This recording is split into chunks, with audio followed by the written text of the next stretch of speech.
All right, Deputy Ingram, I understand all of our jurors are here at this point in time. Is that correct? Yes, sir. Madam President, count for. All right.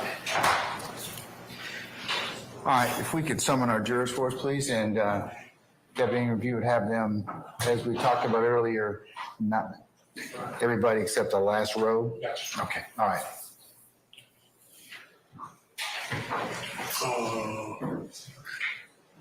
Hey, everybody.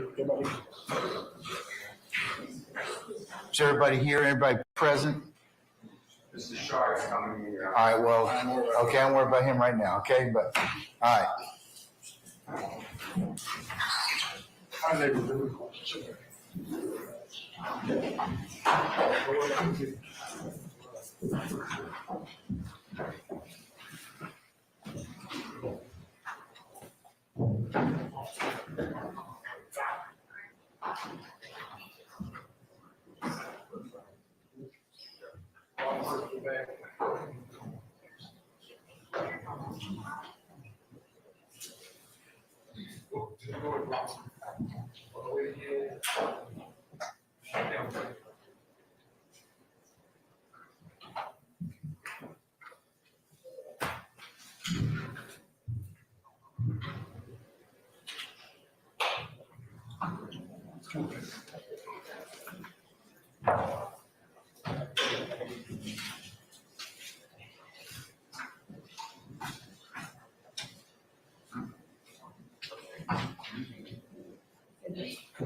Man.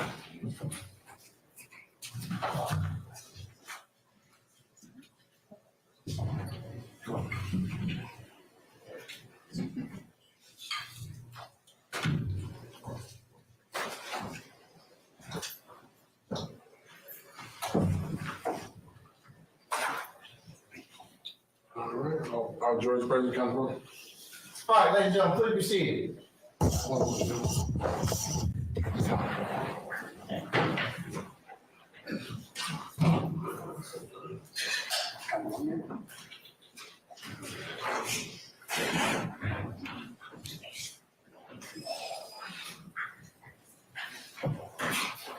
You got no chair?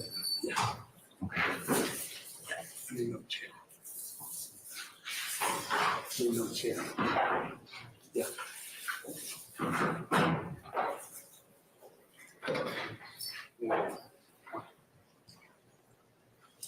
Get down there, row. The back row, yeah.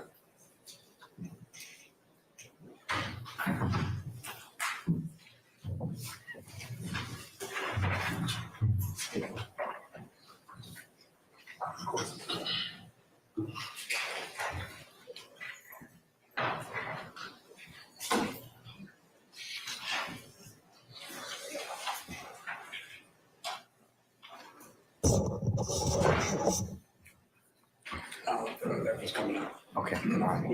All right, all jurors present? Yes, sir. All right, okay. Good morning, ladies and gentlemen of the jury.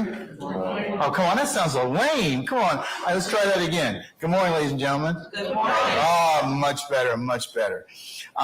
Ladies and gentlemen, as you know, I'm Chief Judge Earl Glanville, and I'm presiding over the trial of this case. And at this point in time, I'm going to introduce my chamber staff. In the courtroom, I have my court reporter, Ms. Christina Weaver. She's my official court reporter. And then to my right, your left, is Ms. Violetta Omana, who's my judicial assistant. To my left, immediate left, is Mr. Wesley Kearns. He's my staff attorney. And then the gentleman you just brought you out is Sergeant Tim Ingram. So, and then I have another litigation manager upstairs, Edward Chamberlain, and you'll meet him at some point in time if you haven't met him already when you were here before. So, as I mentioned earlier, they're here to assist me and will be happy to help you in any way you can. Your principal point of contact, should you be running late or anything should happen to you or you need to kind of reach us before the time period. I understand one of you had a car issue this morning. So that's, you all still have my cards? Okay, and if you don't, I got plenty more. We'll give you some before you leave today. If you're going to be running late or anything, please contact Ms. Umana and let her know so that I can kind of keep track of you and I can let the parties know where you are. But it is very important that you all get here on time. We were supposed to start at 9 o'clock this morning. It's now almost 10:30. So I can't do anything until all 18 of you are here. So please mind your time. Only you know how long it takes you to get from wherever you live in our great county downtown Fulton County, to the courthouse and all the machinations that you have to go through. So leave early. You can always come a little bit earlier and be comfortable and be seated in your headquarters at your deliberation room. Okay. All right. But at any point in time during recesses, you can approach my staff, or as I mentioned earlier, any of the people from our sheriff's department who are in the gray and black uniforms, you're authorized to talk with them. Before we get into preliminary instructions, ladies and gentlemen, I have some administrative matters to discuss with you. I've already introduced my staff, and I encourage you to approach them if you have questions. Remember, the sheriff's deputies have shown you how to get to the jury room, how you arrive here every day. Okay, so you're never to come into the front door of the courtroom. You always go in to the rear and go directly into your headquarters at your deliberation room. And from this point on, you're not going to enter the courtroom unless one of the deputies brings you out from the jury room. After breaks at the beginning of the day, when you arrive, you'll go straight to the jury room. And our deputies, as I mentioned earlier when you were here a little bit earlier, gave you the nickel tour of the courthouse. So all of you know how to get from the front entrance up here to your headquarters. Is that right? Okay. We talked a little bit about meals and how you can, there's a cafeteria that's directly behind you. We talked a little bit about that. Since you were here, you like the space back there? Yes. It no longer looks like a dump. We painted it, got you some fresh tables, chairs, and a couple of refrigerators, a microwave, a coffee pot, and we'll make sure that we go ahead and make sure that is cleaned and maintained for your use. I want you to be very comfortable while you're in there. But as I mentioned to you earlier, it might be better just to bring your lunch or bring your comfort items, but we'll make sure that you have some place to store them and otherwise can warm up your lunch if you feel necessary. All right. I would ask that you wear your juror stickers when you're here in the courthouse, and all of you have juror stickers. Wonderful. If you don't, when you go back in there, put one on, and remember at the end of the day, take one, put it in your wallet, your purse, your briefcase, whatever you may have, and put it on when you come back in the courtroom and in the courthouse. This is so the lawyers and the witnesses can identify you as a juror. From this point on, the lawyers, the parties, the witnesses, or anyone else associated with this case, except for my staff or our sheriff's deputies, is prohibited from having any contact with you whatsoever. If you happen to encounter any one of them on the street or in the elevator, please do not attempt to communicate with them in any way and do not be offended, as I mentioned to you earlier, if they ignore you, okay? They're just adhering to their responsibilities and roles as officers of this court to not have any direct or incidental contact with you. So please don't be offended. If you should some reason have contact with one of the lawyers, or if you inadvertently overhear something about this case, please notify one of my deputies or my staff immediately. Now, this also, ladies and gentlemen, pertains to third parties or anybody else that may try and talk with you.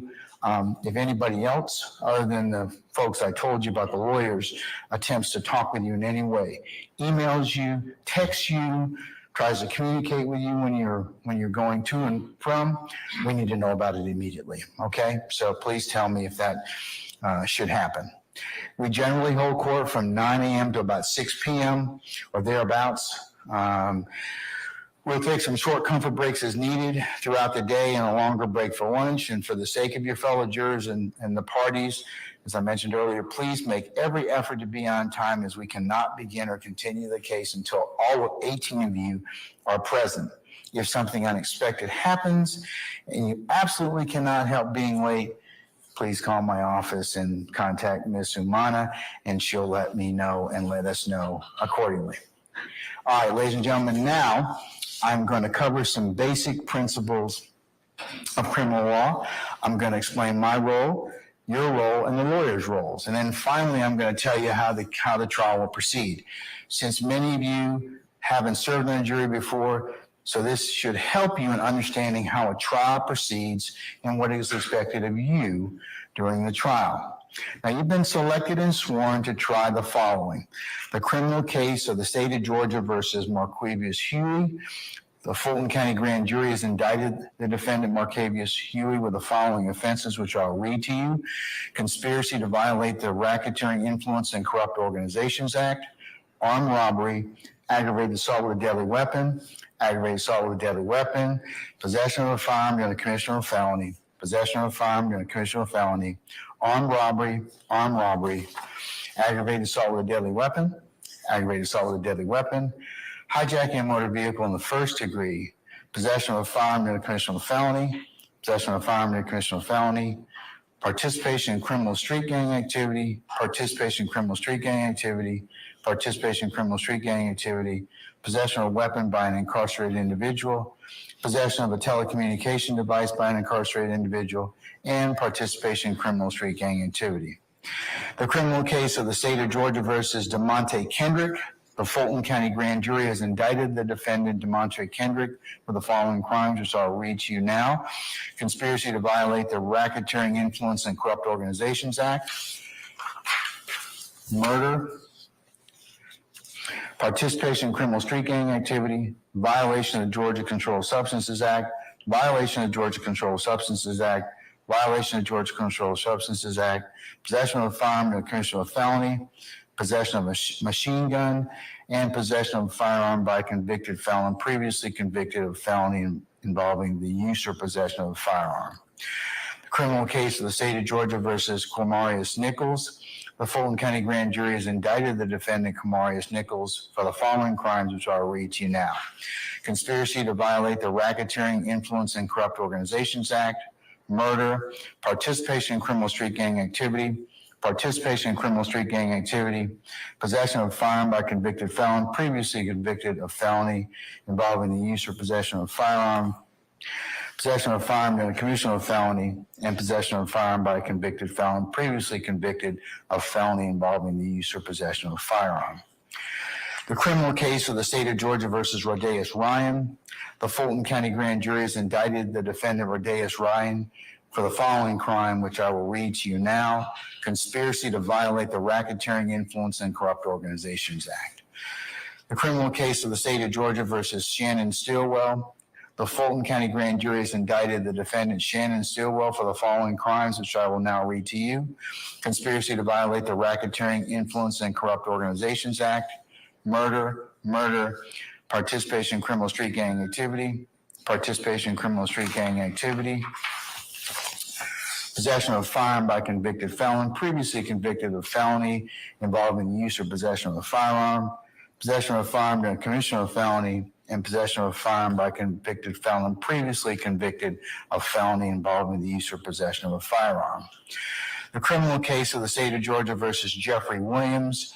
The Fulton County Grand Jury has indicted the defendant, Jeffrey Williams, for the following crimes, which I will now read to you: conspiracy to violate the Racketeering, Influence, and Corrupt Organizations Act, participation in criminal street gang activity, participation in criminal street gang activity, violation of the Georgia Controlled Substances Act, violation of the Georgia Controlled Substances Act, violation of the Georgia Controlled Substances Act, possession of a firearm in the commission of a felony, and possession of a machine gun. Each of the defendants have pled not guilty to this indictment, and each of them deny every charge in it. This indictment and the defendant's pleas of not guilty present the issue that you've been selected and sworn to decide. The indictment is the way the defendants are charged with committing crimes that violate the laws of Georgia.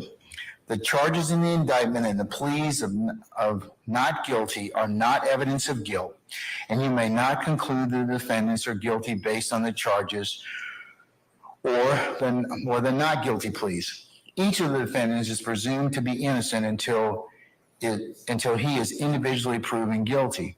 The defendants begin the trial with a presumption of innocence in their favor, and this presumption stays with them until it is overcome by the state with evidence that convinces you beyond a reasonable doubt that the defendants are guilty of the crimes charged.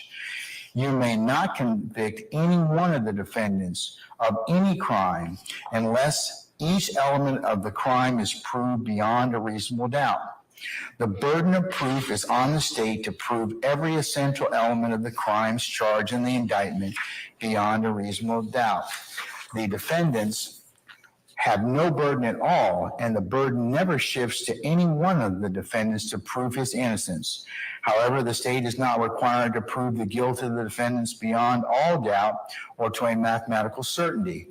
A reasonable doubt means just what it says. It is the doubt of a fair-minded, impartial juror who is honestly seeking the truth. It is a doubt based upon common sense and reason. It does not mean a vague or arbitrary doubt, but is a doubt for which you can give a reason based on a consideration of the evidence or a lack of evidence, a conflict in the evidence, or any combination of these. After considering all the facts and circumstances of this case, if your minds are wavering, unsettled, or unsatisfied, then that is a doubt of the law, and you must find the defendants not guilty. But if no reasonable doubt exists in your minds about the defendant's guilt, then you may convict the defendants. If the state does not prove the defendant's guilt beyond a reasonable doubt, your duty would be to find the defendants not guilty. My role is to determine the law that applies to this case. Then I will instruct you on the law that you must apply to the facts in reaching a verdict. I'm giving you some of those instructions now. I will give you more detailed instructions at the end of the trial. The jury has a very important role. You must decide the facts of the case from the evidence presented and then apply the law that I give you to those facts. Evidence is how a fact is proved or disproved.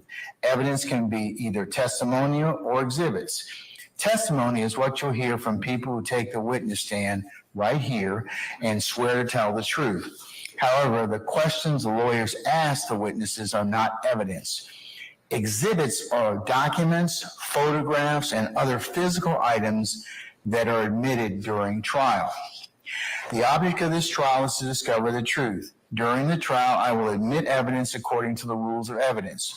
Those rules are designed to aid in discovering the truth by making sure that you consider only the best and highest evidence. The lawyers are advocates for their clients, and they have the duty to represent their clients to the best of their ability. They must follow the rules of law, trial procedure, and evidence during the trial.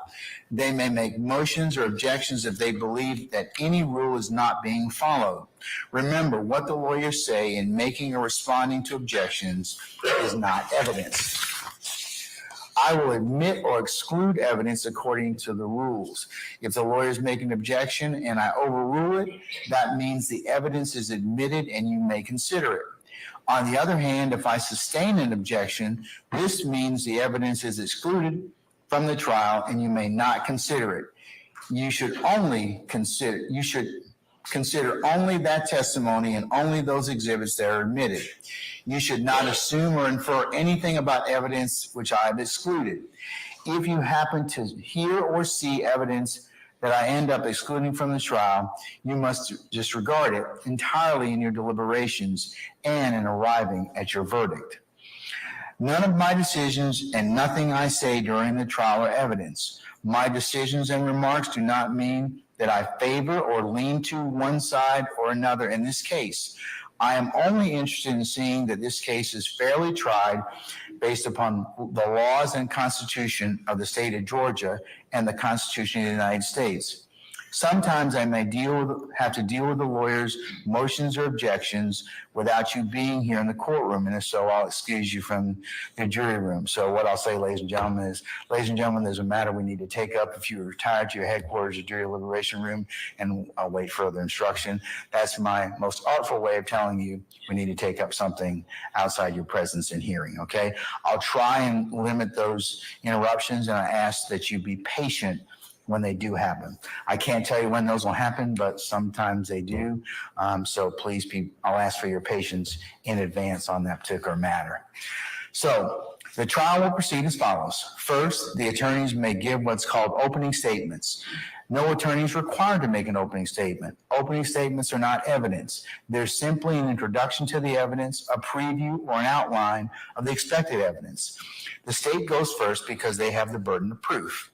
Second, the evidence will be presented. Third, the lawyers may give closing arguments or summations. They may discuss the law that applies to this case and how you should consider the law in light of the evidence. They may also point out evidence that they believe supports their position.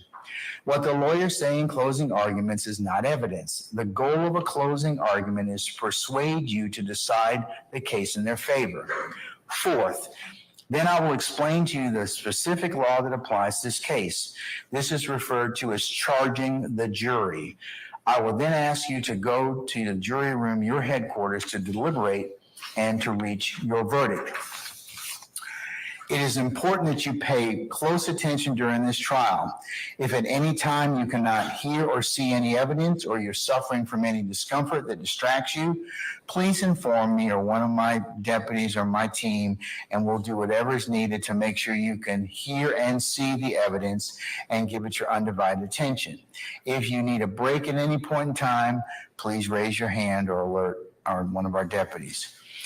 The jurors are not allowed to question witnesses. However, if you have a question you believe is important for your determination of facts, please write down your question, give it to one of the deputies, and I will determine whether or not it should be asked. If you have a question while the evidence is being presented, please keep in mind that you do not yet heard all of the evidence, and your question may be answered by the time the rest of the evidence has been presented. You should only consider evidence with you should consider the evidence with an open mind, and you should not reach any final conclusions until the trial is over. Do not jump to conclusions before all the evidence is presented. To maintain the integrity of the jury system, I'm going to remind you again, remember my ad nauseum admonitions? Okay, y'all shaking your heads like, okay, we're going to go through those one more time. I'm going to remind you that you must decide this case only based on the evidence admitted during the trial and the law I will explain to you. You may not conduct any research on your own about this case or about any people or places mentioned during the trial. You may not visit any places mentioned in the evidence. You may not refer to any books or documents that were not admitted during the trial. You may not use any dictionaries or other reference materials. You may not use Google or any other search engines or any other resource matters, the internet, websites, or blogs. You may not use any other electronic media to get information about this case. You should not use any of the sources to get any information about the legal terms or about the law. And finally, you may not listen to any accounts of this trial that may appear in the news media, whether it's online, in print, on the radio, on your cell phones, or any other smart devices that you may have, or any other mediums.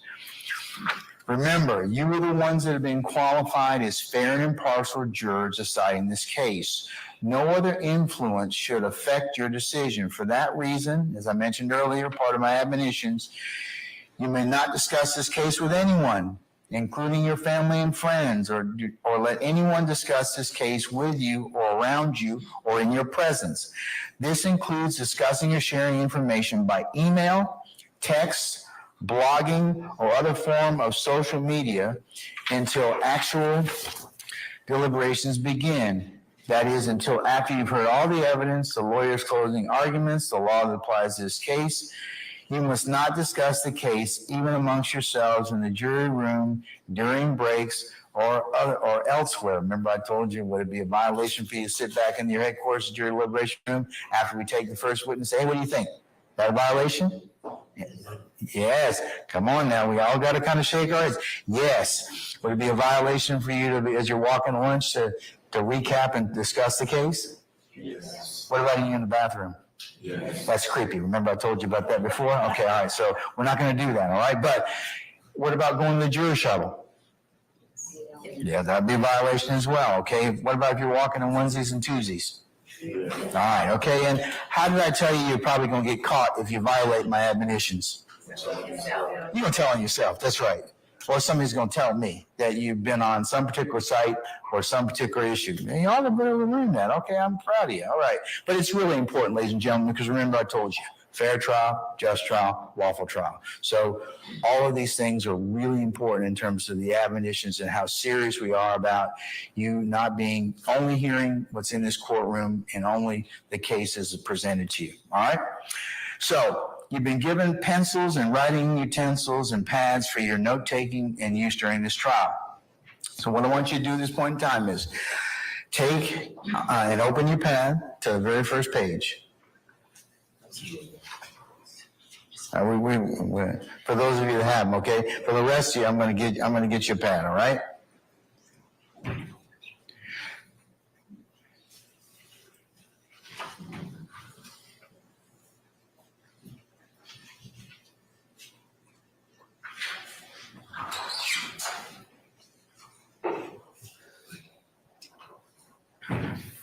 Okay. Does everybody have a pad? No. Okay.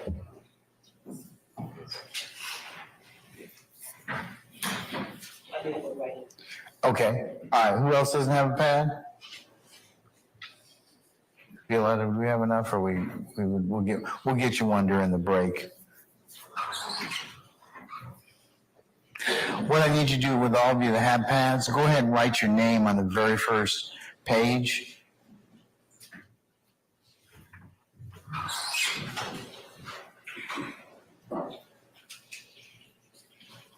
Okay, that's your pad, okay? So whenever you come back in, after breaks and everything else, if you're going to your headquarters, just leave your pad inside the basket, okay? We're not going to take a look at it, and nobody's going to bother with it. Who else needs a pad?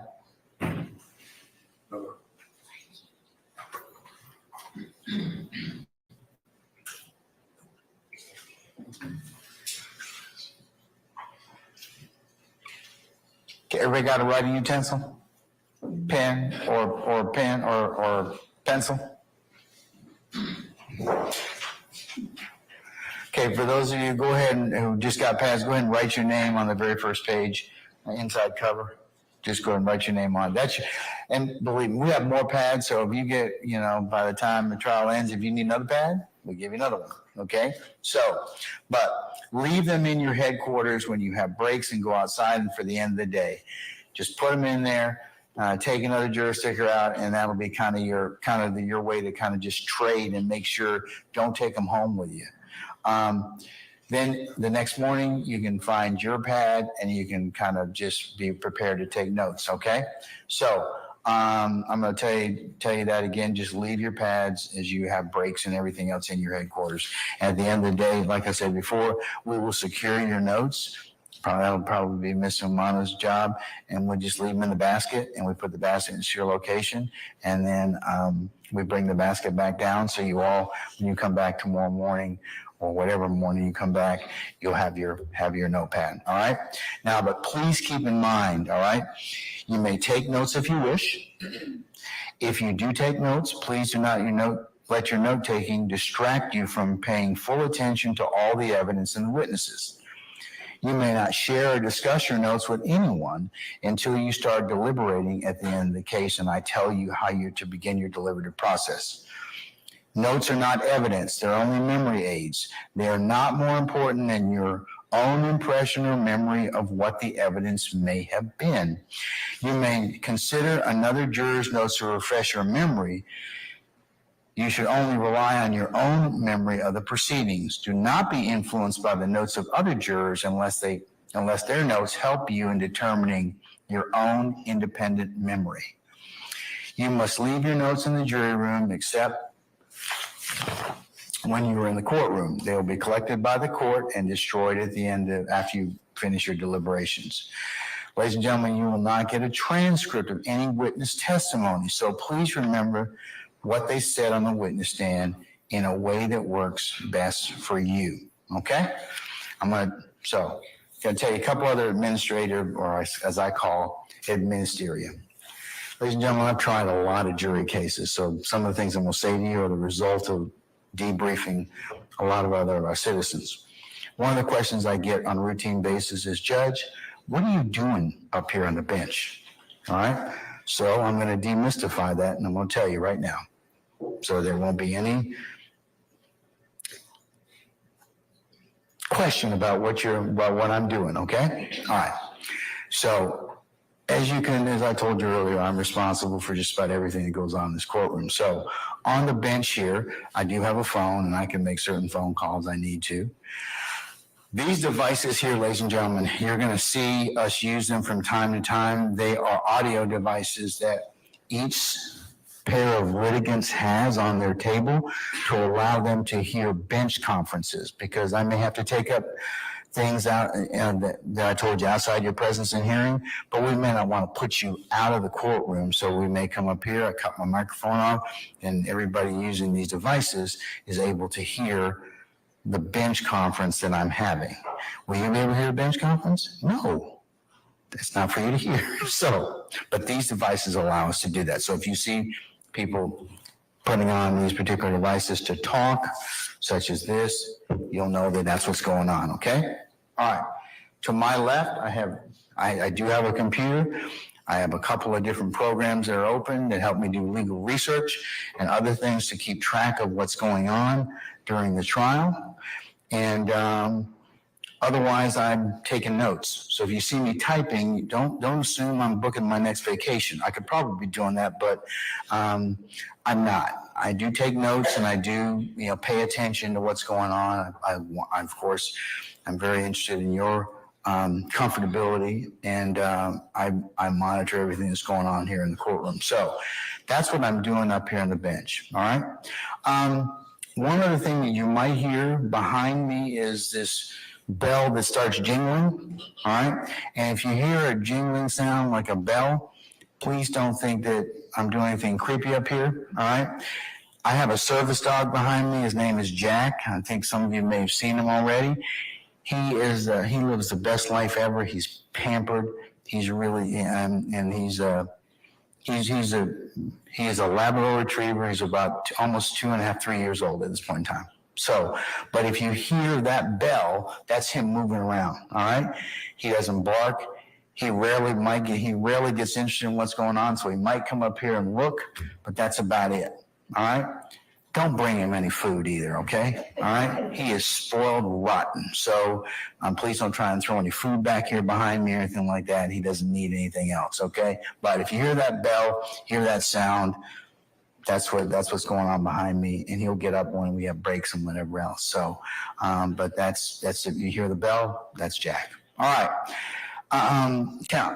Ladies and gentlemen, I think we're ready for the lawyers to begin their opening statements, and what we'll do is we'll probably go till probably about 12:15 or so, and then whatever we don't get done, we'll just continue on at that point in time when you all come back from lunch, okay? So at this point in time, counsels, I'm going to invoke the rule of sequestration as to both sides. So anybody who's going to give testimony in this case, if you please absent yourself from the courtroom, please don't discuss your testimony to anybody except the attorneys in this case. So at this point in time, does the state wish to make an opening statement? All right, go right ahead, ma'am. Your Honor, I would ask the court regarding certain witnesses that we have spoken with the court about in terms of witnesses, whether they are allowed to remain within the courtroom.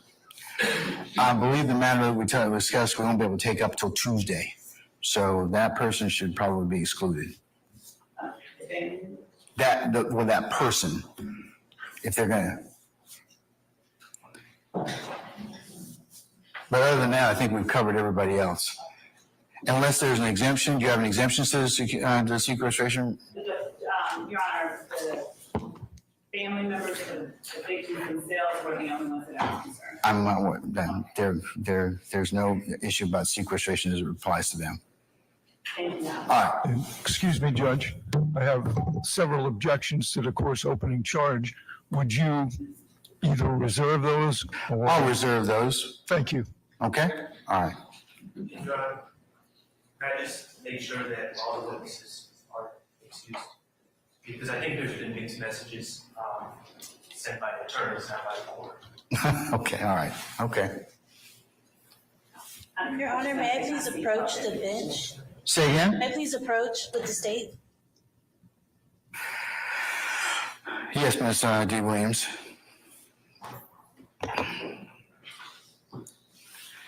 For those of you that wish to listen in, you can go ahead and do so.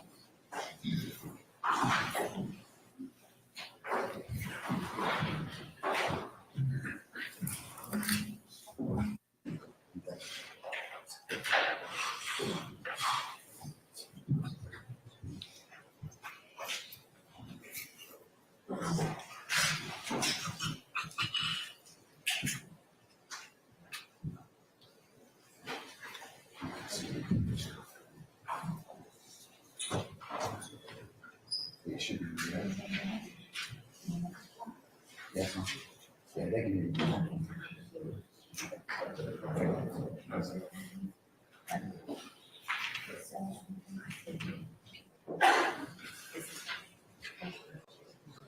Can't hear you. She hasn't said anything yet.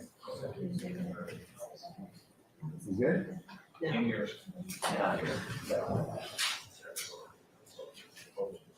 Yeah.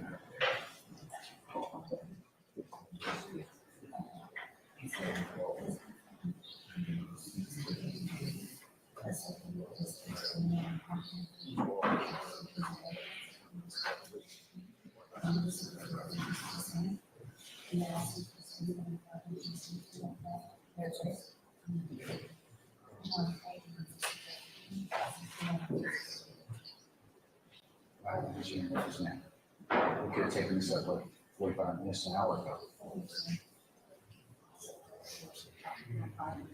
I can't hear you.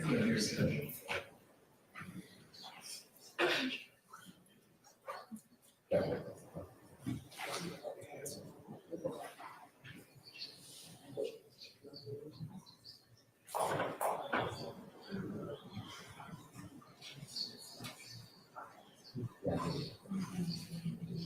Yeah. I didn't.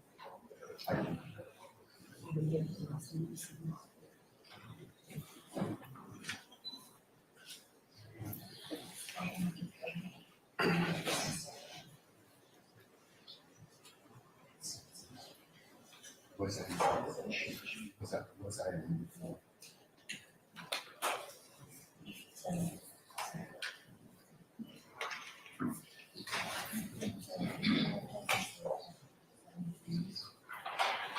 I'm sorry.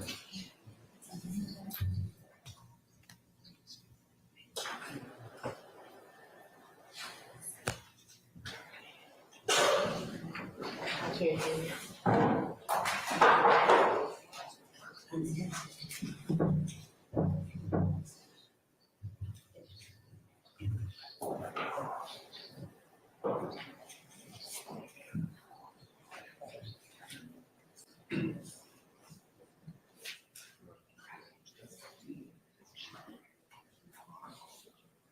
And if we can, I'm gonna switch, okay?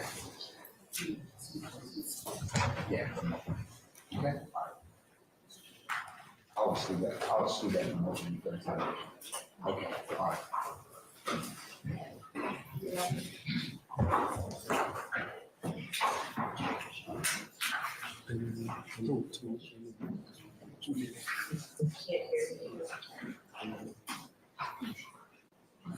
You only 3 minutes to do it. Okay, all right. All right.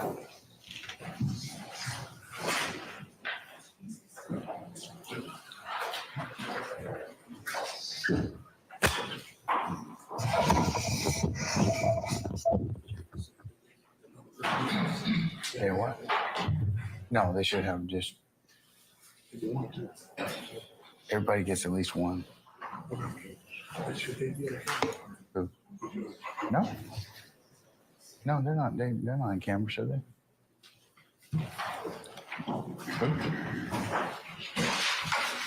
Then cut the camera off. Tell the lady to cut that camera off. Okay. Which camera is it? Witness. Witness.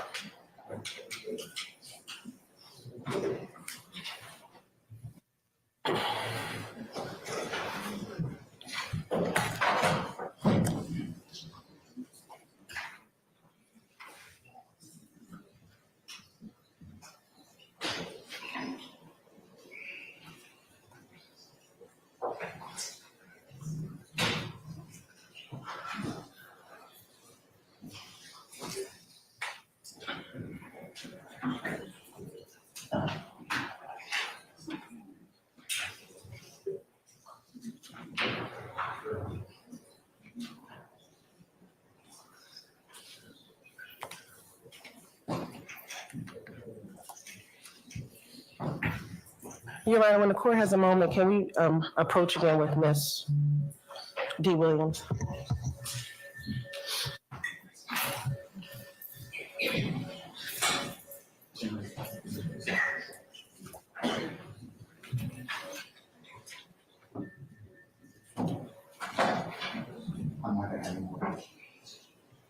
You need 3 minutes, you said? Your Honor, we just need to reapproach again, Your Honor, briefly, given that we just learned about this. I'm going to exclude it for the time being, okay? Let's just move on. I'll take it up at another time. We're not going to take it up right now. All right, thank you, Your Honor. Your Honor, given that I have provided certain things, I just want to make sure that I comply with. Yeah, we could have taken that thing up an hour earlier, but I'll take that issue up later. Okay.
Let me know when you're ready, madam. We're ready. Okay, all right. All right, if you wish to make an opening statement at this point in time, please go ahead. All right. I'm gonna now share my screen with court's permission. Yes, ma'am, go right ahead.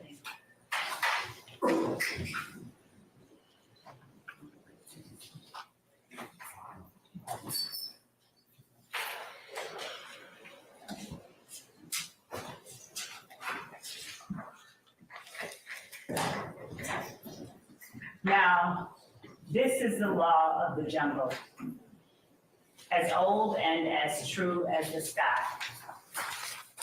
And the wolf that shall keep it may prosper, but the wolf that shall break it must die.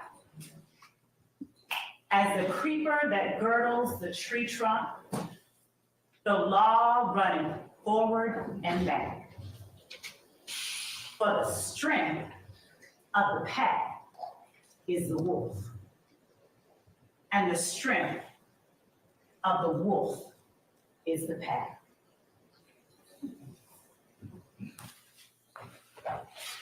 Thank you so much, ladies and gentlemen, for being patient.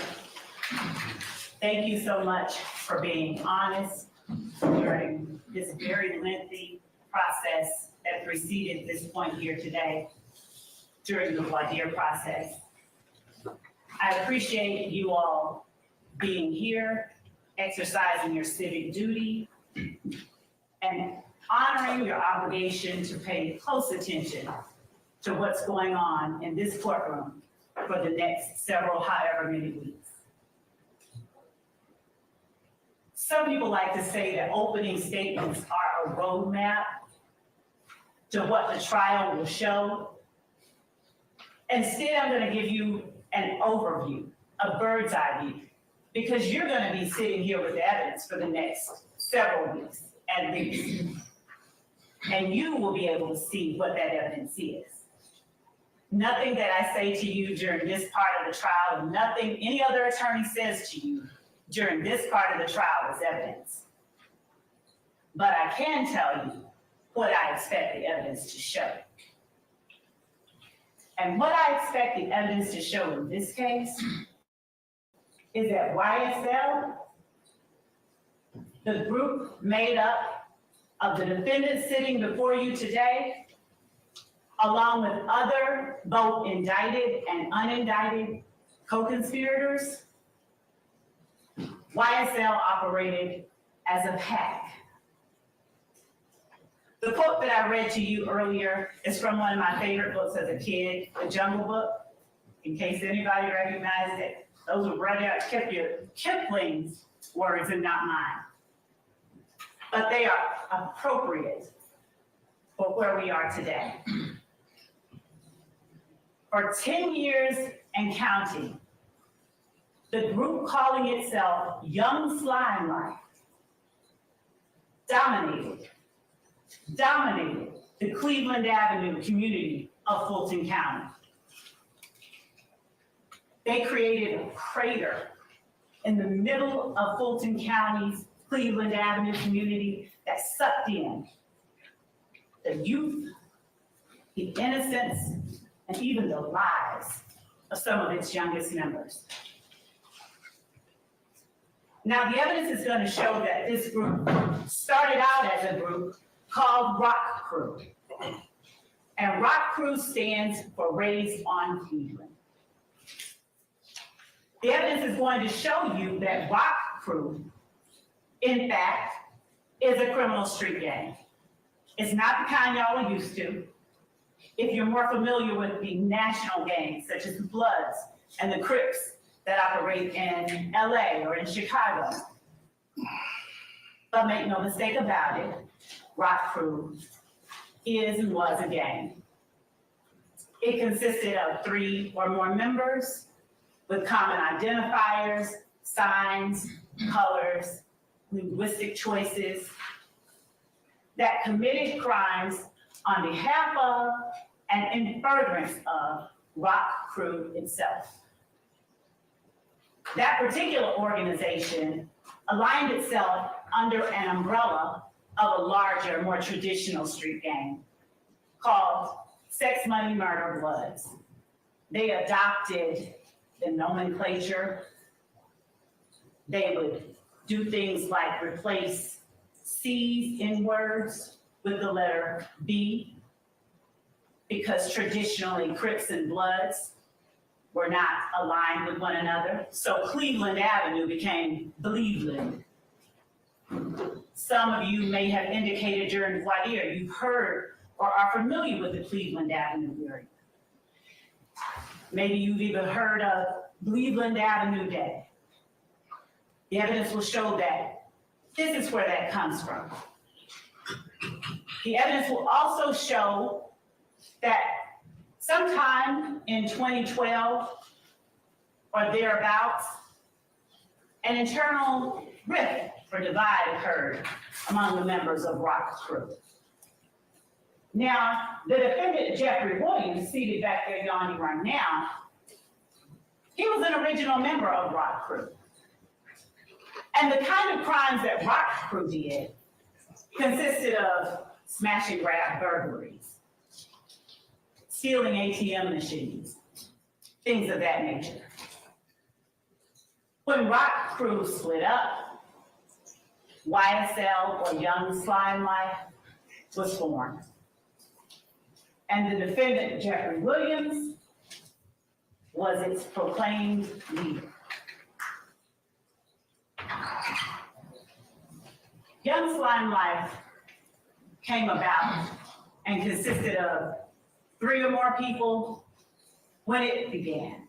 3 or more people who were willing to and who did commit criminal street gang activity, that is crimes, that were intended to further the purposes and advance the directives of YSL itself. Now, there will be no evidence of a written contract or anything like that. You won't see bylaws of YSL, because this was a group of people associated in fact, who used common identifiers, common names, common colors, common symbols to communicate with one another and to express themselves to the rest of the world. So YSL, as the evidence will show, they didn't move individually. The members and associates of YSL, they moved like a pack, with the defendant Jeffrey Williams as its head.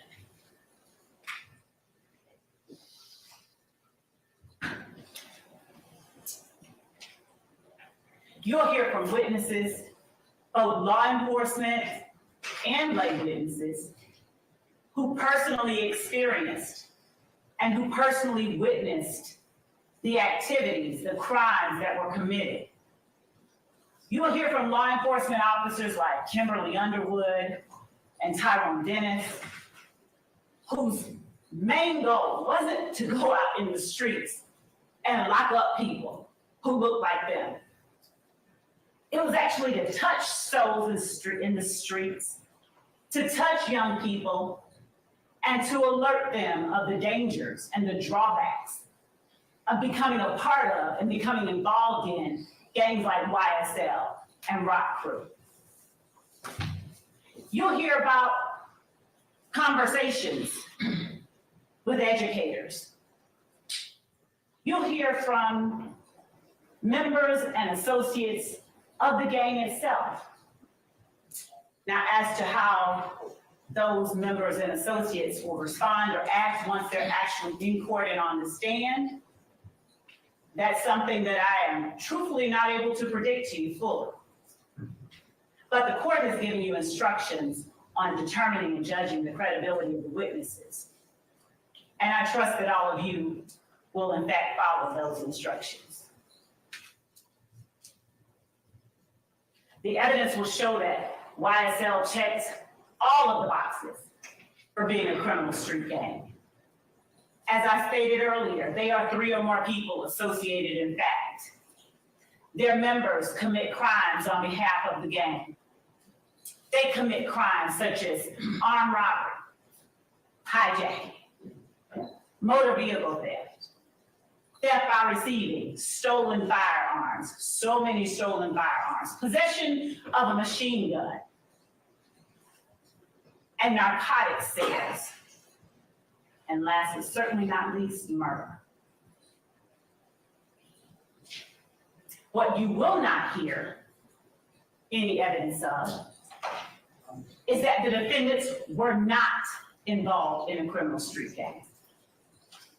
You will not hear any evidence that they did not commit crimes on behalf of YSL. And as I stated to you earlier, what I'm saying to you now, this is not. Let me object to that statement, please, as burden shifting. Object basis? Burden shifting. And under Parker versus the state at 277.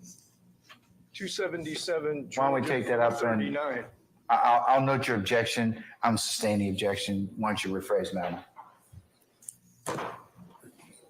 Yes, Your Honor. Just rephrase it. Ladies and gentlemen, I'm going to explain to you at the appropriate time, ladies and gentlemen, what the burden is in this case. Remember what I told you earlier? That the burden never shifts to the defendants to prove or certain innocence, they're presumed innocent. And it's only until you hear evidence that you decide is sufficient, and I'll instruct you on how you're supposed to do that at a later point in time, okay? All right. The evidence will show that YSL did not adhere and does not adhere to all of the customs of a traditional street gang. And the fact that YSL does not mirror all the customs of a criminal street gang, the evidence will show makes it no less a criminal street gang. The defendants on trial here today have, through their actions, displayed not only their allegiance, their alliance with one another and with the gang itself. Through their actions, they have displayed an unspoken agreement to participate in that gang through a pattern of illegal activities.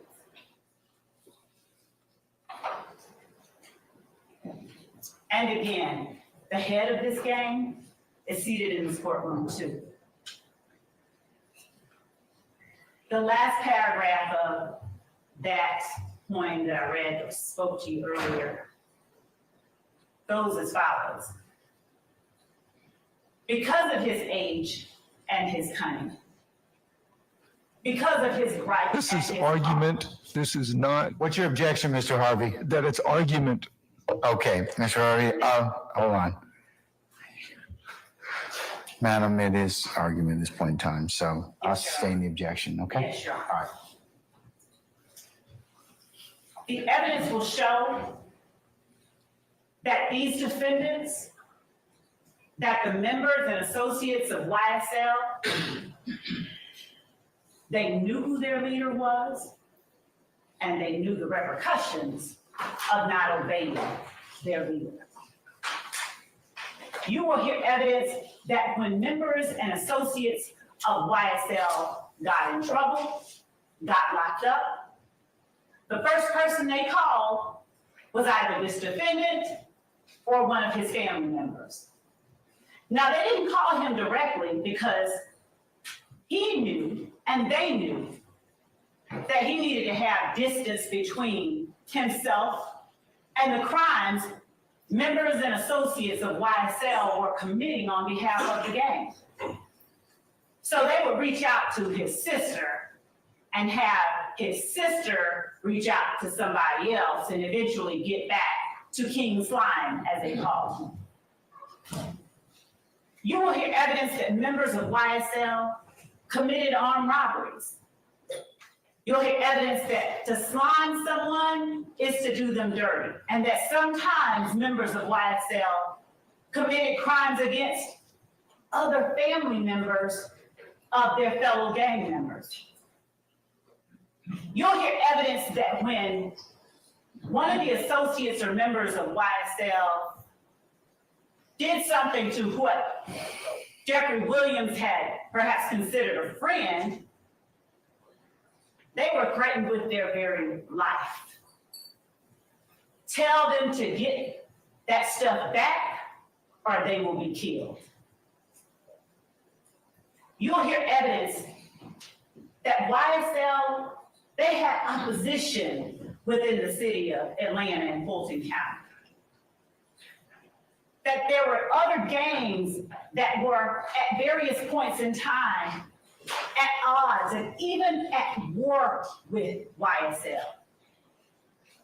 One of those gangs was known as the IF gang, IF, Inglewood Family. You will hear experts come in here and tell you more about how the Inglewood family bloods in any way made its way down to Fulton County. You will also hear evidence about how one of the members, one of the beloved, of whom YSL considered an opposition group, was gunned down. Donovan Thomas on January the 1st, 2015. January the 10th, my apologies. 2015. Gunned down. Openly and notoriously. Because the evidence will show that part of the reasons that criminal street gangs operate the way that they do is to establish dominance and to establish control and to establish fear. You're going to hear that this gang stole at least 3 lives from this community over the last 10 years. At least 3 that are referenced in this indictment. You'll find that as a result of this gang's activities, a young woman who had nothing to do with either YSL or any of their opposition was gunned down by people trying to get back at YSL for what they did. You'll hear evidence that after the murder of Donovan Thomas, no less than 50 shootings occurred over the course of the next several months.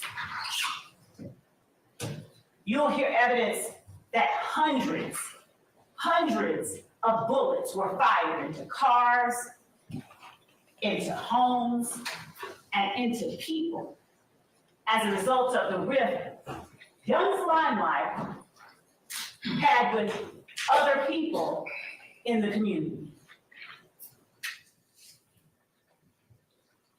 So what are they accused of and what are you here for today?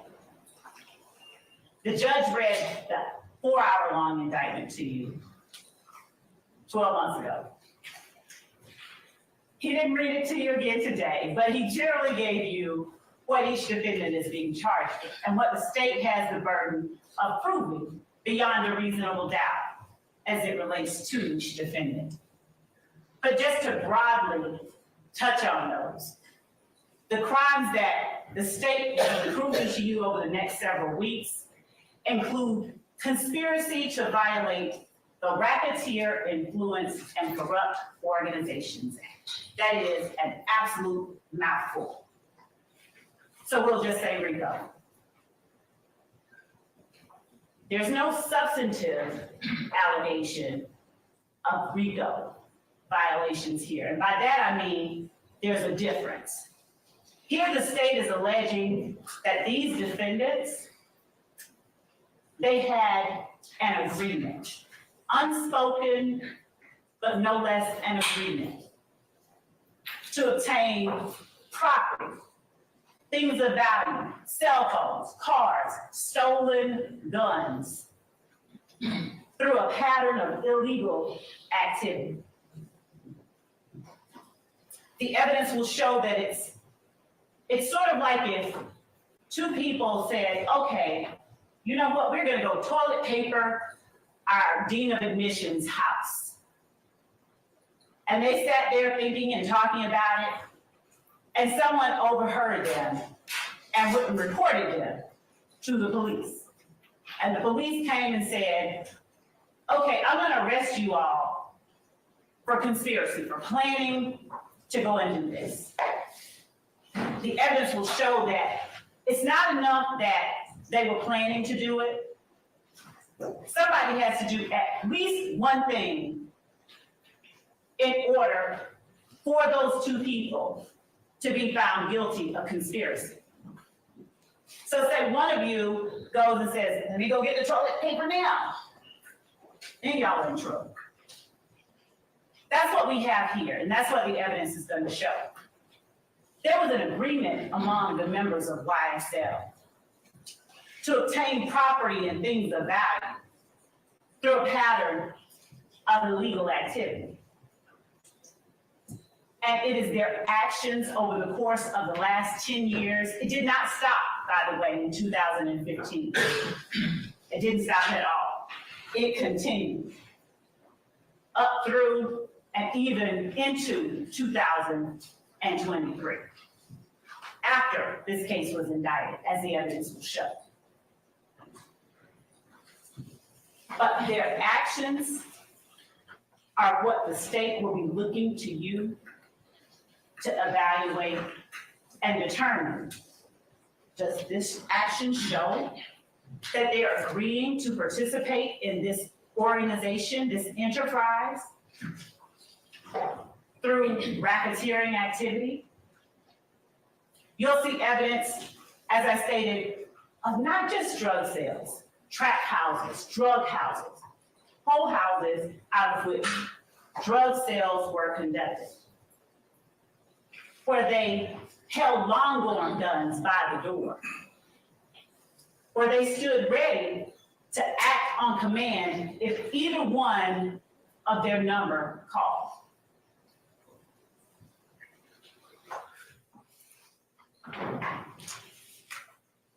Who's on trial before you today is Rodelius Ryan, Fomarius Nichols, Marquavius Huey, Jeffrey Williams, Shannon Stillwell, Diamante Kendrick.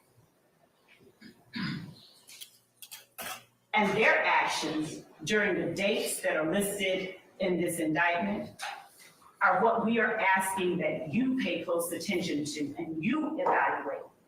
Your Honor. You have an objection? Yes, sir. Basis. For the motion. All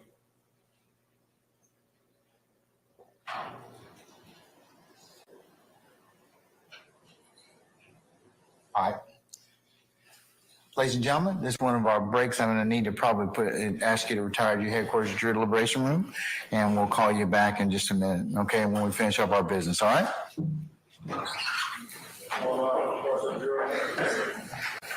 Remember the court's admonitions, ladies and gentlemen.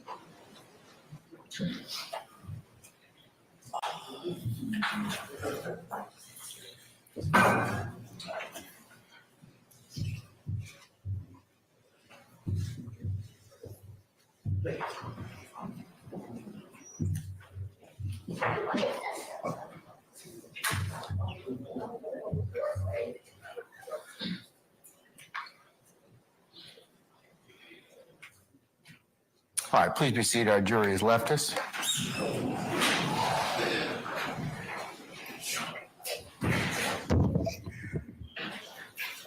All right, Mr. Steele, what's your motion, sir?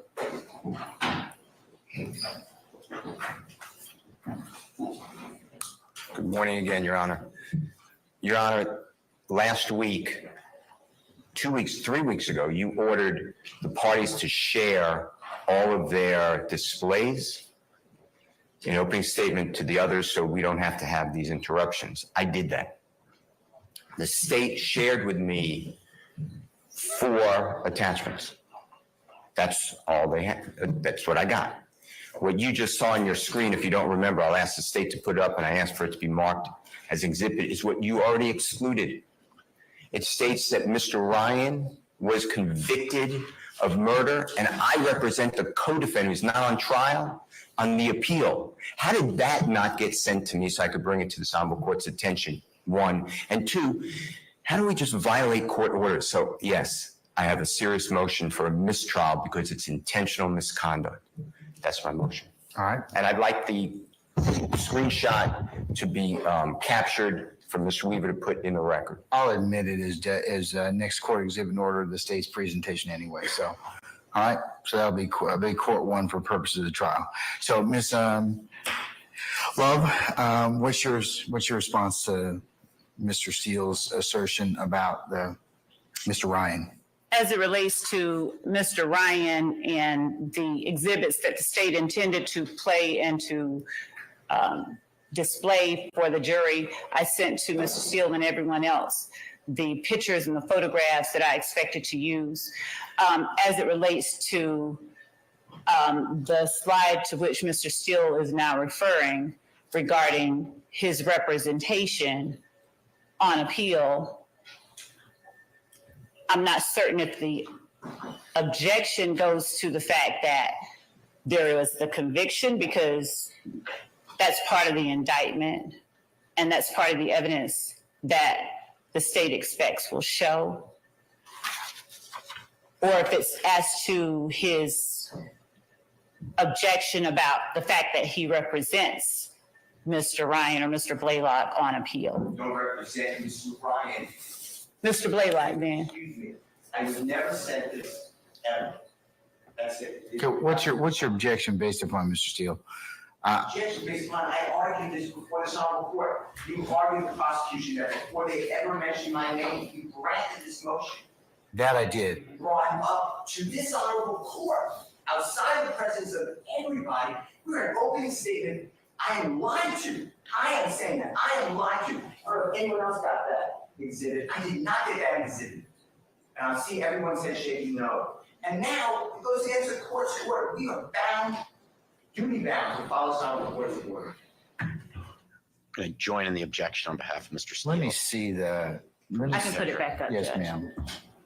And Your Honor, while I am putting that back up, I will state in my place that initially when there was the objection from Mr. Steele, I didn't have a clue what it was about because I didn't mention his name and didn't intend to mention his name. As I looked at the screen, I saw that part of his name was on the screen for the most part. But I mentioned that, I ruled upon that last week. I did. We were not, I would take it as it came in this case. And if the evidence got to that point, then I would deal with it accordingly. Yes, Your Honor. So, And Your Honor, as to Mr. Steele's motion, as I'm pulling this up, the state would vehemently object to a mistrial and ask for a curative instruction and a reminder to the court, to the jury, that nothing that the lawyers say is evidence in this case. This is not at all the type of thing that rises to the level of mandating a mistrial. Certainly not. It just isn't. I have all right. the slide. Pull up, I have it now. now, I'm court about to action, share the court screen. one for purposes of the motion for mistrial.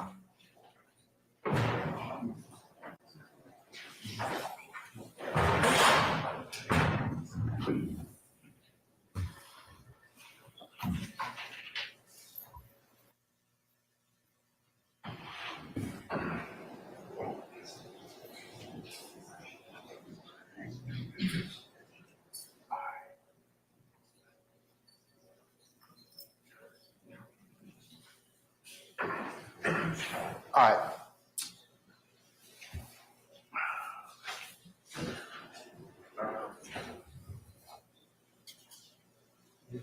Okay, on slide 11 of 65, that I see where you have that at the bottom, represented by Brian Steele. So we can leave that for the time being. Leave it for the time being because it is what was it was up. I'm going to deny the motion for mistrial, Mr. Steele, but I will go ahead and give a curative instruction to our jurors at this point in time. So, Your Honor, I'm not supposed to ask for re-occurrence report from my mistrial before the next process goes on. I'd like you to do me a courtesy, if you would, and allow me to do that now and preserve the motion for mistrial. you've made your motion for mistrial, and the basis, and I'm gonna mark the whole state's presentation as court one for the purpose of your motion, and it will go in as stated. And I have two other issues I'd like the court to just take up. One is just remember, I know you ruled on it, but the state said earlier today that Mr. Williams is contacting through parties that they don't know to pay for other people's lawyers. So I think that couples with that exhibit. And number two, I'd like the court to now order prosecution to give me and anyone else who wants to see it. I need to see respectfully what you ordered last week, all of the displays of the state of Georgia that they have not given to us. So What do you mean by what displays are you talking about, Mr. Steele? I never saw that. I never saw the wolf. I never saw the indictment. You ordered I gave all my displays. I gave everything to the state. I got from the state. Are you talking about using for opening statements, sir? Of course. Okay. Should have been done. All right, Ms. Love. Yeah. Wait. Thank you, Your Honor. Two matters, Your Honor. One, the first thing that Mr. Steele has requested of the court regarding the representation that the state made about other YSL members contacting Jeffrey Williams for representation is absolutely and has always been a part of what the state expects will show at trial. I'm going to deny that portion, but to Mr. Steele's point, I'd already made that issue in terms of his particular involvement, and anything you need to let me know prior to that, and I need to rule upon it, and also subject to foundation, just like this. So I assume that what you told our jurors is what you expect the evidence to show.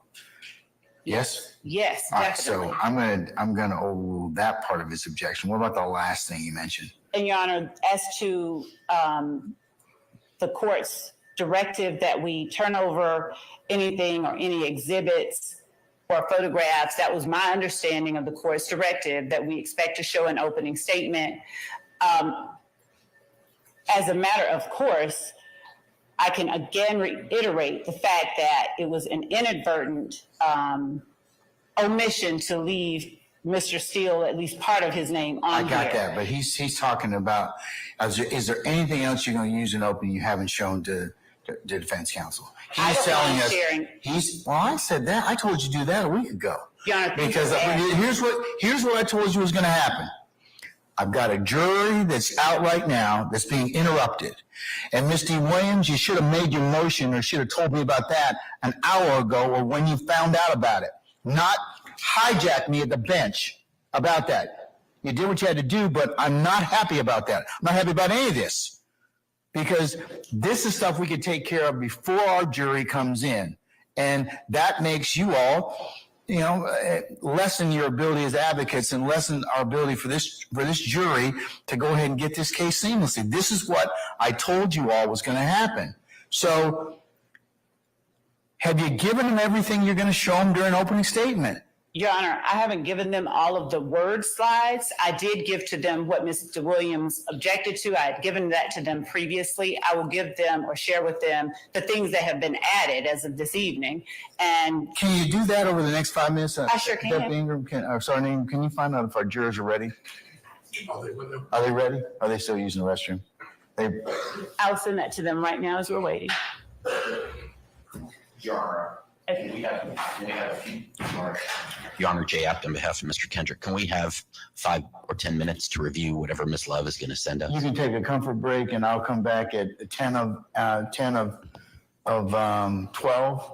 And like I said, whatever we don't finish before 12:15, we'll pick up after lunch, okay? Thank you, Your Honor. Who's talking? Max Sharp. Yes, Mr. Sharp. On behalf of Mr. Stillwell. We've been operating pretrial with the Harvey rule. I want to make sure that the record is clear that we join Mr. Steele in his motion for mistrial. And if Your Honor. I'll apply the Harvey rule unless you tell me otherwise. Okay? And that will apply throughout trial. Yes, Okay, thank you. unless you tell me otherwise. Okay? All right. Thank you. All right, we're going to be in recess about 10 minutes, all right? Your Honor, what I'm gonna do, before sitting is I'm gonna actually do a search for the first four letters of Mr. Steele's name and make sure that I didn't need anything else in there, so, before I do that, I'm gonna send that, I'll make that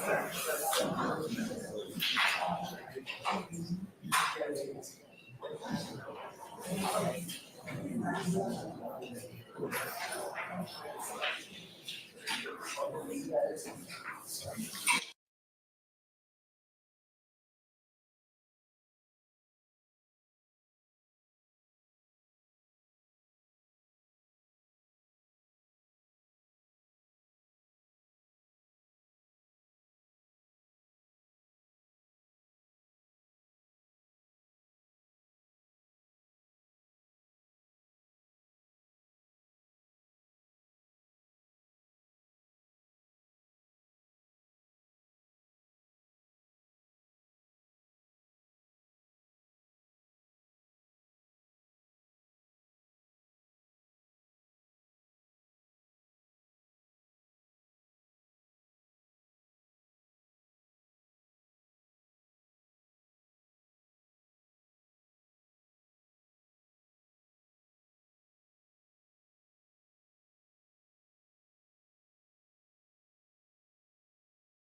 concluded our sharing exercise. I told you all to go ahead and talk with each other through when we broke. I did share, Your Honor.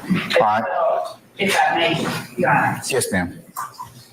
Regarding the court's earlier concern brought to the court's attention by Mr. Williams, Ms. Hilton shared with me what was said on the bench. But as it relates to Cordelius Ryan's post after the murder of Shamel Drinks, that was provided from day one in discovery, Your Honor. And it is not a crime that he is alleged to have committed. We may have put that on a list, including things, but Your Honor, that is not an intrinsic act in the sense of it being a crime or criminal act. And it is what the evidence is going to show happened. What I have in the PowerPoint, I can show to the court if you like. I sent that to defense counsel prior to today. I think I sent it Friday before 5. But what I have said is that on the day that Shamel Drinks was, I'm sorry, Jamari Holmes, my apologies to the court and to the family members here. What I said was that on the date that Mr. Holmes was gunned down, 12 hours after that murder, Mr. Ryan posted on his Instagram account, I bet YSL makes the news. And what I endeavored to say to the jury, that the evidence will show is just that, that they were advertising and representing and boasting on behalf of the gang itself immediately after the murder occurred. And these are elements that the court, I believe, will hear from detectives and evidence. These are things that the courts have said jurors and the courts should look to in determining whether something is done in furtherance of the gang. And so I would ask the court, I didn't take it out of the court instructed. I would ask that the court allow you to make reference to it. And thank you, Your Honor, for your time. Mr. Williams. Oh, sit down, Mr. Adam. You can just wait a minute. All right, Mr. Williams. What's your response, madam? That the court already ruled on that, saying that you would bring it up as it comes forth. You stated that they couldn't use it in the opening, and I would just ask that the court use their instruction and make the state follow the instruction that the court already gave. Okay, but it may not be what I think that Ms. Love is saying, Mr. Williams, is that the evidence may not necessarily be intrinsic. It might be for another purpose. It's what they expect the evidence to show. So, but here's the issue that kind of I'm disappointed as the court. We've had months and months and months. We could have taken this up before. I could have made it very clear. I don't need to take it up right on the eve of our jury sitting in the box. That's what I'm kind of more annoyed with than anything else. If you had clarity or wanted to seek clarity on that, I'm more than happy to rule on it, but I needed to go ahead and have some ability to do so. So I don't think it's intrinsic. It may be for other purposes, and I'll let the state reference that if they have a good faith basis to, that if they believe that's what the evidence will show. Okay? They put it in their motion as. Say again, madam, I'm sorry. They put it in their motion as intrinsic evidence, though. So they shouldn't have put it in their motion if they were going to. Yes, ma'am, I would probably agree with you, but So did I ever rule on that issue? You said that you would do it later as it came. Okay, out. well, here's the thing. Later is now. I got a jury in the box, so you could have asked me that an hour. I mean, we had time this morning. I could have gone through that this morning and made clarity on it for both sides. But do you have any other basis for the ruling? I mean, for my ruling, madam, any other argument? No, just I wish that the court would just follow their own instruction. Well, I'll follow my instructions when you all bring to my attention what you need to in a timely manner, okay? And give me the full breadth of, so I can rule upon it accordingly. That's what I'd like you all to do. Well, they also have slide 45. They have my client's name on there as gunning down a 23-year-old, Shymel Drinks. And my client has nothing to do with that. That was another area I'm correcting. But I didn't get that Ms. slide Love says presentation earlier. Ms. Love says she is going to remedy that and exclude it. Thank you, Your Honor. Okay, all right. Now, Mr. App, what is it you want to tell me? I am so sorry, Your Honor. But thank you for allowing me to speak. I do have an objection, Judge. So, Ms. What's your objection specifically, sir? attempted to email us during the break the PowerPoint slides that she is using in opening. I could not open the attachment. I brought that to the attention of her co-counsels and staff, and Mr. Matthews was able to open it, and I looked over his shoulder and was able to see some of it. There are at least a dozen more slides that were never turned over to us, even though the court instructed us to share it with the state and for the state to share with us prior to opening any exhibits for opening argument. And so, I mean, these are all new to us, and I would just ask that the ones that she did not share, she shared 4, that the ones that she did not share be excluded. I'm objecting because the court ordered for us to share these. She did not. Clearly, she did it intentionally. There's also apparently factual errors in them. I would ask that any slides that haven't already been shown to the jury and that she did not disclose be excluded from her opening argument. Yes, ma'am, and then I'll go on to the next person. Thank you, Judge. Yes. Your Honor, I did not send only 4 slides or attachments. I sent to counsel for the defendants the photographs, the evidence that I intended to put into the opening PowerPoint. As far as the state's theory of the case and theme of the case and the words that I wrote, those are things that were being developed, ongoing, and I did not understand the court's directive to me that we needed to turn over the words we would be speaking. As far as these photographs go, Judge, I said to them, if they can, actually, I sent them to them. So there are some, I have only about. Your Honor, they're done. Hold on, wait, let it finish, and then I'll let you respond, Mr. Adams. So all of these slides that involve Christian Ebinger, I sent to them.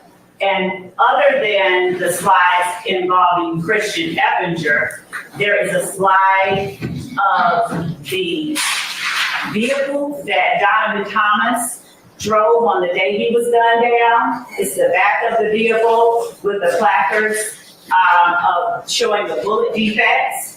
That will be shown. There's no one that has made any objection to that evidence being introduced at trial. Nothing that I have put in the PowerPoint includes anything that has been objected to as being admissible at trial. And I believe that, I'm not certain if Mr. App thinks that we only served 4. I don't know if he had trouble opening it up, but we served, I think all of them, if not the great majority of them, because I don't have that many. I don't even have 20 photographs in this PowerPoint. So everything, and I can show the court, I will share it if I did not with the court as well. But these photographs, I have a picture of Donovan Thomas in life. I have a picture of the barbershop where he was gunned down. I have a picture of the back of Donovan Thomas's Tahoe. I have a picture of Donovan Thomas's headshot. At the time of the autopsy, no cutting, no nothing, just his face with the number. I have a picture of, as I stated earlier, Your Honor, the truck with the defects noted. And then I have pictures of Christian Ebinger, all of which were provided, and that's the extent of it. The majority of the slides have my words, my work product on them. All right, Mr. App, before I go ahead and respond. Your Honor, no one's suggesting that she had to turn over the text of her opening argument, but if she's going to show a PowerPoint to the jury, that is what the court instructed us to share. We're visual exhibits, and that's what she's doing. She's placing it up on a screen for the jury to see. And whether that's her own words as part of her opening as a PowerPoint, or it's just demonstrative, she could have shared it, and she didn't. And she did it.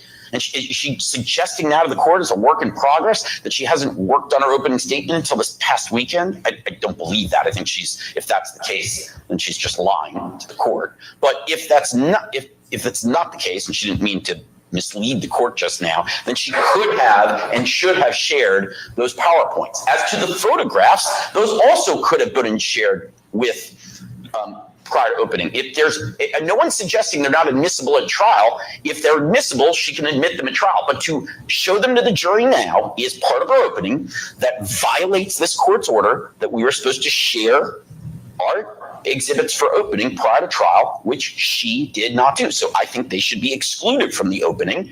And if she wants to introduce them later as evidence during the course of the case, then so be it. But I think there is good grounds for this court to, and you know, Your Honor got upset because these issues could have been handled. They didn't have to wait until now. This is wasting time while the jury's waiting. Your Honor's right. And it's not our fault. It's her fault for not doing what the court instructed. And as a result, the appropriate and reasonable remedy is to prevent her from sharing any of these slides with the jury that she did not share with defense counsel prior to today. Whether they're evidence or whether they're text is part of her opening. All right, Mr. Matthews? Yes, Your Honor. Good morning to the court. I'd like to direct the state's attention to slide 15. In slide 15, the third bullet point, it references October 1st, 2020, in terms of that quote from the text message. In the indictment, Your Honor, if you look at Overt Act 102, that's where that particular quote comes from, Overt Act 102. In Overt Act 102, the date of that alleged text message was March 12th, 2020, not October 1st, 2020, as in the PowerPoint presentation. That's number one. Number two, the quote in the indictment is different from the quote in the PowerPoint. So that's two errors in slide 15 pertaining to Marquez Huey. And then you go to slide 16. Slide 16 is an overt act that is alleged in the indictment as Overt Act 123.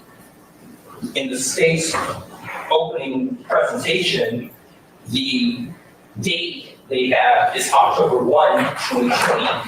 But in the indictment, that particular overt act is November 16, 2020. So that's the third error in the state's opening slide presentation. So those need to be corrected to mirror the indictment so that it's not misleading the jury and in fact giving wrong information to the jury judge. So I would ask that the state correct that, remove it, or correct it. Anybody else? Yes, Mr. Short. Your Honor, on behalf of Mr. Stillwell. Speak up, please. On behalf of Mr. Stillwell, slide number 47, it suggests that Mr. Stillwell is still committing crimes on behalf of the gang, even after being indicted on these charges. We began to discuss intrinsic acts and other unindicted allegations last week.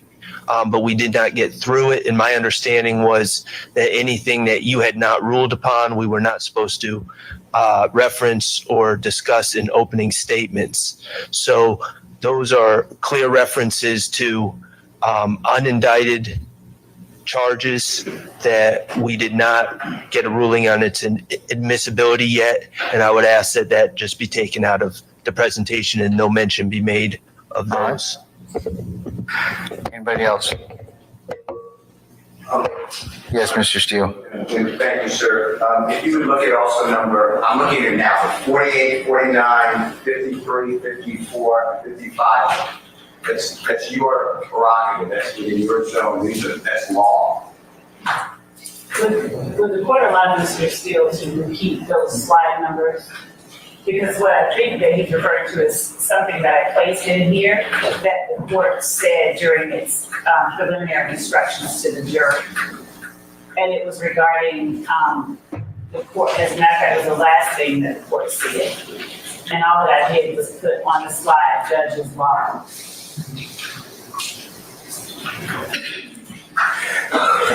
In terms of what slides are you talking about? Mr. Steele again? I have 48, 49, 53, 54, 55. So 49, 48 through 55? Excluding, so it's 48, 49, but then skipping to 53, 54, and 55. 48 and 49. Your Honor, may I share via Zoom the slides that Mr. Seal? I would, yes, please. Thank you. And you said, Mr. Seal, you said 45? Just share the presentation, please. Yes, Your Honor.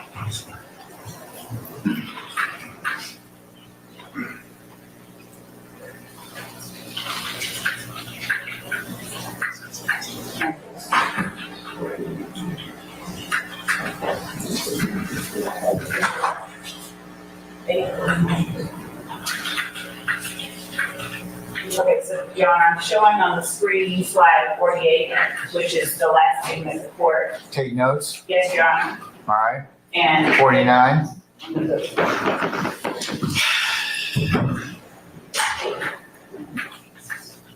that was directly from what the court just stated. All right. 50. 50, It's not 50, sir, 53. 53. Let's get down to 53. And 53 is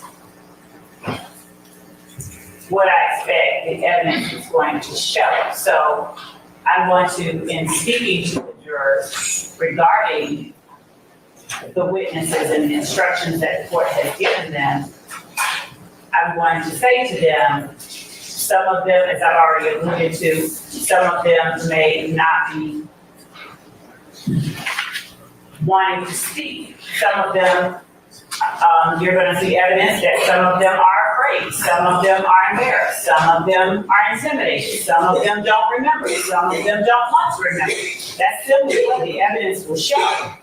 And Your Honor, what I'm asking that the jury does in listening to and considering the testimony of any such witnesses is, as the court has already instructed, which is just to use your common sense because you all decide who you believe. We're asking you to listen carefully, take notes, and pay attention. So there's nothing in that slide 53 that is in any way infringing on or entering into a lane that does not belong to the state. We are entitled and allowed to show and to state to the jury what the evidence will show. The way that I have decided to represent it in writing makes it no less so. Yeah, but it borders on argument at this point in time. So I can change it because I do expect that the evidence will show that some of the witnesses are afraid, some of the witnesses are embarrassed. So I can take out. Well, that's different. You might want to just redo it. I can do that. Any further objections, folks? Yes, sure. I went over to the state's table, Carson Matthews, and Mr. Deere went over to the state's table and brought to their attention an error in slide 42, and I think it's incorrect. All right. Is that correct, State? Not yet, but in a moment. All right, here's what I'm going to do. Folks, this is exactly why I told you I wanted you to, and let me go ahead and just say this, Ms. Love, I told you to give them your PowerPoint presentation. This is why you give it to them, so that they can get errors and they can also figure out if there's something they object to. So this is what's caused this delay. Because at this point, like I told you, there's no secrets in the trial of this case. You all have gone through quite a long process. But this just highlights the concerns the court had in terms of just breaking up the presentation for our jurors. So what I'm going to do, ladies and gentlemen, I'm going to go ahead and call our jurors out. I'm going to go ahead and release them for lunch. I'm going to tell them they're going to be at lunch until 1:30. During the lunch hour, Ms. Love, I want you to play or the slides that you have that otherwise have not been shown. You need to show them to the defense counsel and make sure they're correct. In the absence of them being corrected, I'm going to exclude your presentation. They have the presentation. But it needs to be correct. I don't want, if I get another objection about an error, I'm going to exclude it for the purposes of the opening statement because you didn't follow my instructions. This is why I told everyone. They need to get, and the defendants needed to give you their opening statements and the things they wish to use during their openings as well, because we're having interruptions and delay, and that's what I wanted to avoid for our jurors. That was the reasons I told you all to do that. So, Your Honor, as far as any typographical errors. I'm not worried about that. But I'm not worried about that. But the errors that Mr. Apt, Mr. Matthews, and Mr. Shar have made are errors, and Ms. D. Williams need to be corrected. Okay? Yes, Your Honor, I will, of course, correct. And but everyone else needs to see it so they can be comfortable and make sure that you represented something that what you expect the evidence to show to be correct. Okay? Thank you, Judge. Will do. Your Honor, I also wanted to point out to the court that even if I misspoke, the court has already instructed the jury and will continue to instruct them that nothing I say is evidence, and if I misspeak or miswrite, But that's not the point. I'm going to tell them that. And I told them that already. But that's not the point. The point is so that we can have a smooth and orderly presentation of evidence. Okay? So, all right. Desmond, Sergeant Ingram, can we go ahead and call for our jurors, please? Your Honor, we'll look at also number 6-2. You can go ahead and take up that during the recess. Okay? Yes, sir. Thank you. All right. Yes.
Okay, ladies and gentlemen, please be seated. All right, members of the jury, we apologize profusely for the delay, but I got some good news. I'm going to send you lunch. How about that? The bad news is I'm not paying for it. So hopefully you all brought something or have made suitable plans consistent with the court's earlier suggestions to you. So what I'll do is at this point in time it's about 12:20, almost 12:25. I'm going to recess you until 1:45 to allow you to take comfort and take a big long stretch and get yourself something to eat. I would advise you from doing this a while, don't eat too much carbohydrate laden food because you will fall asleep, and then I'll be looking at you and have to embarrass you. I don't want to do that. So I just ask you to take that nugget of consideration from somebody who's been doing this a while, all right? But remember my admonitions I told you. Remember when you go out, if you should decide to go out to eat lunch, remember you've got a time deadline you need to get back for, because we're going to try and call everybody out promptly around 1:45 or thereabouts and go ahead and get started. Leave your notepads in in your basket if you decide to go out there.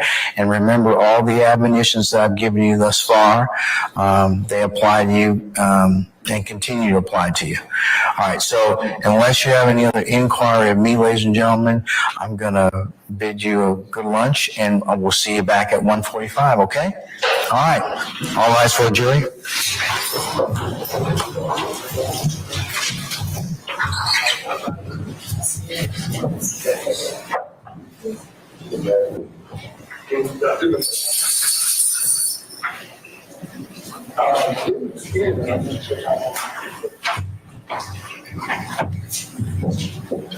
My time.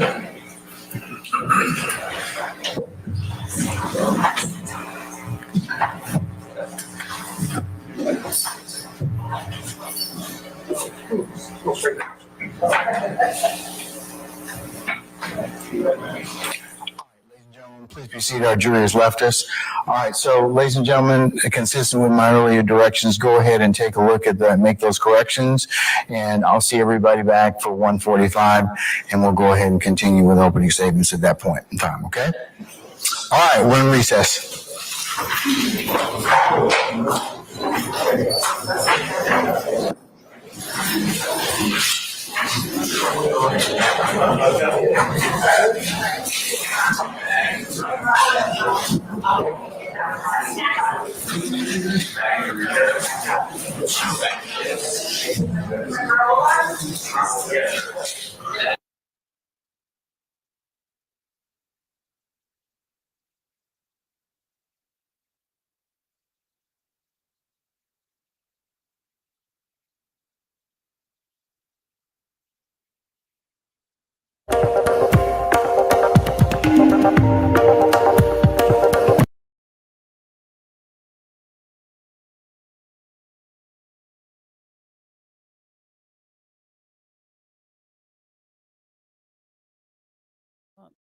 Testing, 1, 2, 3. Can you guys hear me? I'm sorry. Can you hear me? Yes. All right. I don't know if the judge is coming on. I don't know, but they just went to recess, and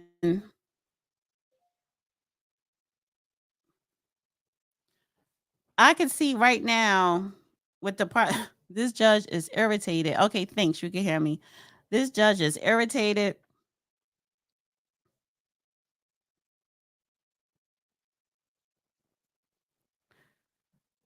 They started 90 minutes late, and I think that was the prosecutors is running late. So I'm trying to debate if I am going to even air the young thug RICO trial. Maybe not every day. I would like for Judge Joe Brown to come up and just give not so much a summation of what was said, because it's not like was listening through the whole thing, but just reading the notes. He could just read the what reporters write, what was said or whatever, those, and give his assessment, but just overall on how the legal proceeding during a court thing is done.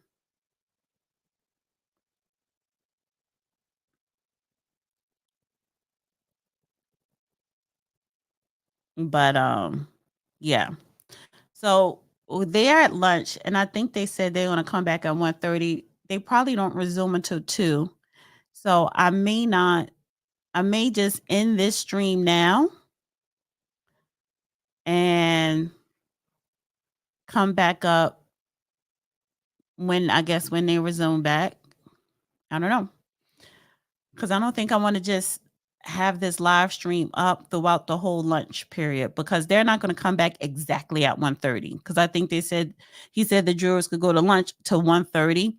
They're not going to come back exactly at 1:30. I could just tell right now. Prosecutors, the case started 90 minutes late. They didn't give the lawyers the PowerPoint. Oh, the judge is he's irritated already, agitated. Prosecutors delay opening statements. Didn't give defendants their presentations. Prosecutors didn't follow the judge instructions. I would like for Judge Joe Brown to talk about what is a pretrial Harvey rule.